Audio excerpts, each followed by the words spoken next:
ഞാൻ കുറച്ചേ ഉറങ്ങാറുള്ളൂ, ഒരുപാട് വർക്ക് ചെയ്യാറുണ്ട്. ഇങ്ങനെ പറയുന്നത് നമ്മൾ പലരും കേട്ടിട്ടുണ്ടാവും. So but the truth is it's A non sense. ഒരു ക്വാളിറ്റി സ്ലീപ്പ് എന്ന് പറഞ്ഞു കഴിഞ്ഞാൽ നമുക്ക് പല കാര്യങ്ങളാണ് നമുക്ക് ഒരു ക്വാളിറ്റി സ്ലീപ്പിൽ നിന്ന് കിട്ടുന്നത്.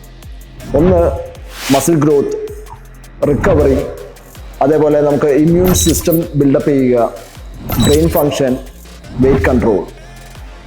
അപ്പോൾ നമുക്ക് ഒരുപാട് വർക്ക് ചെയ്യാം, ഒരുപാട് ഭക്ഷണം കഴിക്കാം, പക്ഷേ ഉറക്കമില്ലെങ്കിൽ നമ്മുടെ ഗെയിൻ ആൻഡ് ഹെൽത്ത് ഒരു ടേബിളിന് മുകളിൽ വെച്ചു എന്ന് വിചാരിച്ചാണ് നമുക്കൊന്നും കിട്ടുന്നില്ല. നമ്മൾ ഉറക്കമാണ് എല്ലാത്തിൻ്റെയും base. So as a personal trainer I suggest you guys to go with a circadian rhythm. ഒരു സർക്കേഡിയൻ റിതം എന്ന് പറഞ്ഞു കഴിഞ്ഞാൽ it helps to build or it helps to control our sleep and wake up time. ഒരു circadian rhythm നമുക്ക് balance ചെയ്യാനായിട്ട് പല വഴികളുണ്ട്. ഒന്ന്, നമുക്ക് ഏർലി മോർണിംഗിൽ സൺലൈറ്റ് കൊള്ളുക, ഒരു 10 to 20 minutes. പിന്നെ നമുക്ക് കഫീൻ ഒഴിവാക്കുക, ഉറങ്ങുന്നതിന് 8 മണിക്കൂർ മുമ്പെങ്കിലും കഫീൻ ഇൻടേക്ക് നമ്മൾ നിർത്തുക.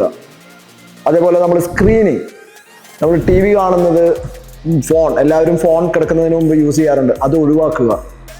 പിന്നെ അതുപോലെ തന്നെ മെയിൻ ഇമ്പോർട്ടൻ്റ് ആയിട്ടുള്ള കാര്യം, നമ്മളൊരു വൈൻഡ് ഡൗൺ പ്രോസസ്സ് നമ്മൾ കൊണ്ടുവരിക നമ്മുടെ ജീവിതത്തിൽ.